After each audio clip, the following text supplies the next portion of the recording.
What is going on, my incredible Millennial Morticians? Thank you so much for joining me for another episode of this incredible podcast. It's so great to be with you guys. As you can see, I am excited. I am pumped up. I'm trying to contain it for the sake of this episode, but NFDA is quickly approaching us, and I will be there live. So many surprises, so many opportunities I want you guys to see, be able to meet with me, to be able to talk to me. I have special guests planned to be there for live episodes. And so I'm looking forward to seeing you guys in New Orleans this year. It's going to be a lot of fun. It's going to be exciting, and a way for us to network and grow together. The title of today's episode is If Not Now, Then When? I ask myself this question all the time because there's things that I want to do. There's things I want to do for this podcast. There's things I want to do in this industry that I want to grow and to flourish and to prosper in. And I always ask myself, well, okay, then when is going to be the perfect time and the perfect opportunity to make something happen and leave a mark somewhere? And what I've noticed is, what I found to be the truth is that things happen when they're supposed to happen. You meet with people that you are supposed to be with and you're supposed to meet with, and those people come along the way in your journey. Now, my mortuary school students out there like me, there's so much that's going on. You're in a funeral home, you're working, you're interning, you're getting your hours completed. Like me, you are in school and you're working really hard. And sometimes, I know I'm not by myself, it feels like you're not really getting anywhere in that arena, but you're doing so much. You're doing so much, it doesn't feel like you're making real progress. You're like, well, when am I going to graduate school? And when is this going to happen? Well, when is that going to happen? And the truth of the matter is, if not now, then when? And what I started to realize about the when, see, there's two types of when. The first when is WHEN. When is it going to happen for me? And what I realized about that is you have to put yourself in a place to get to your win. You have to be around the right people. You have to mature your mindset. You have to mature your heart. This is an industry where you can't come in, I tell you guys all the time, closed-minded. You have to come in open, ready to learn, ready to increase your knowledge, ready to increase your skill sets, talking to people and interacting with different kind of families that you may come across in your day-to-day, just in the funeral home. And so it's important to know when the time is right for you to develop your own methods, your own business plans to create your own funeral home and establish your own brand as an individual in this industry. I will never encourage anybody on this platform to always work for somebody. You should be wanting to get your own stuff. There's so much power. There's so much flourishing. There's so much opportunity when you can create something and claim it as your own, and say that you've learned and you took notes from incredible people who've been established in this amazing industry for many years, since before I've even been born, some of you even out there, and just say, I've learned so much from that person, and guess what?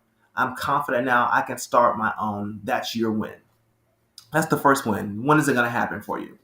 The second win is WIN.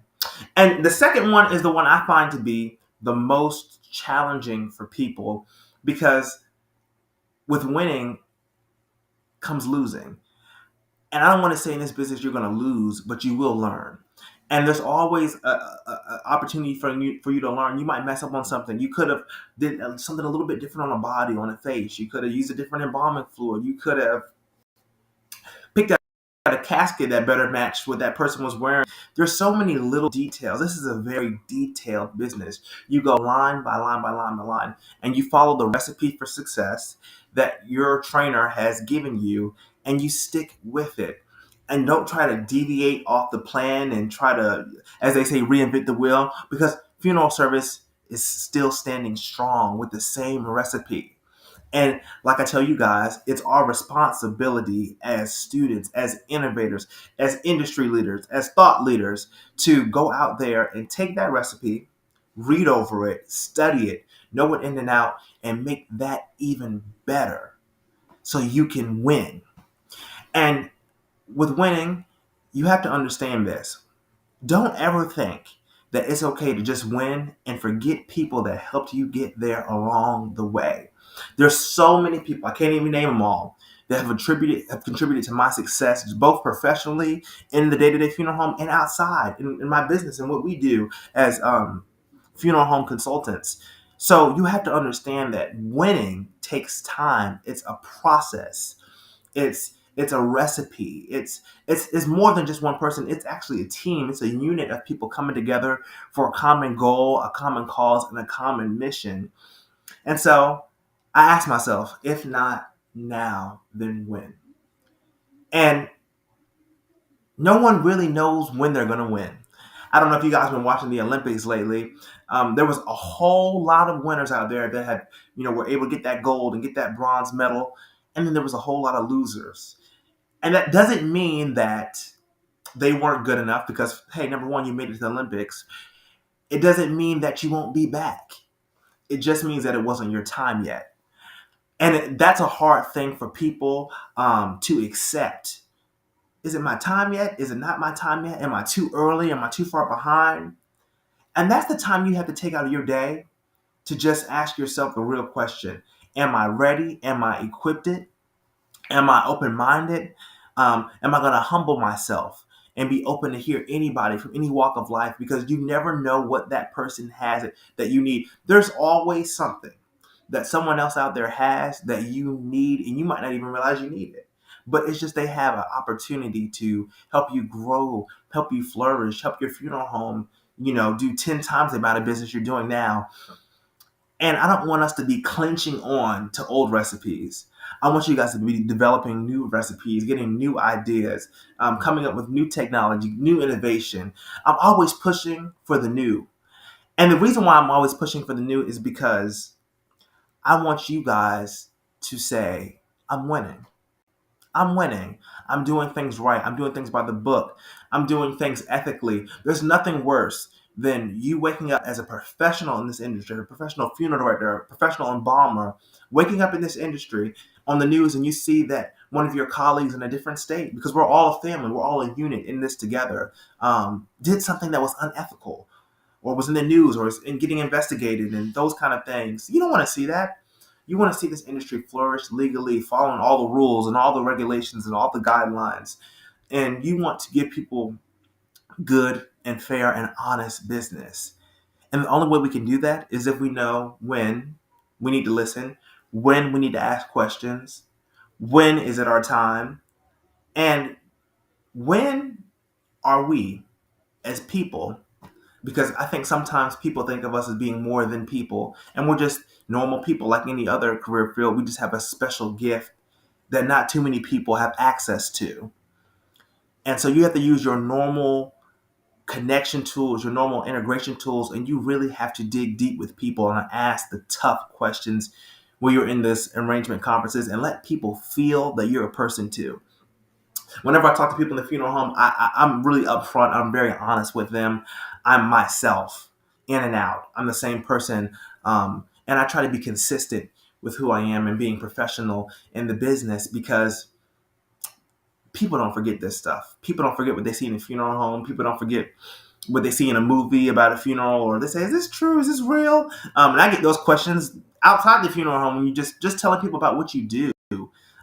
It's an honor to say that you can do this. I've been honored, since I was 15 to, and even beyond that to say that I've had a love for this industry and love for this business. And perfect example, I think I was 14, a little too young to be in this business, seriously. And I really wanted to get into a funeral home. And not to say that it didn't happen for me, because it did happen a year or two later, but it wasn't my win yet. It wasn't my time yet. And I had to wait another year for it to be my time for somebody to say, hey, you got something inside of you that's special. And I want my audience, I want you guys out there, the Millennial Morticians, to know that, hey, you You got something special inside of you. You got something unique inside of you. If not now, then when? And your when is right now. It's easier now than ever before for you to stay connected to people, for you to get to know people, for you to do your research, for you to get knowledge and wisdom and understanding about an industry that's trying to break out of a shell. And I believe it was my purpose, it was my destiny, not only to encourage you on your walk and on your journey in the funeral business, but for me to break that shell for this next generation so people can see that we're serious about this. We love what we do. We have a different way of doing it and a different way of showing it, but it's all with the same compassion, with the same care, just a different recipe and a different vehicle. And I hope that you guys can see that this podcast and at NFDA this year, that we're going to be breaking shells, we're going to be breaking barriers, we're going to be breaking walls. I love seeing more females coming into our industry and seeing them in my classes and just like, wow, people are breaking the shell every day. And guess what? They know exactly when to break out. And it's happening right on time. Well, guys, that's the end of this amazing episode of this podcast. If not now, then when? I want to encourage you that this week, when you're going through life and you're having a bad day, or you're just questioning when's your time going to come, when are things going to happen for you, it's going to happen real soon. And know that your time is now. Well, this is your Millennial Mortician, Jaden Folks, signing off. Looking forward to seeing you guys next Wednesday. And remember, this is the podcast that engraves. You guys have a blessed week.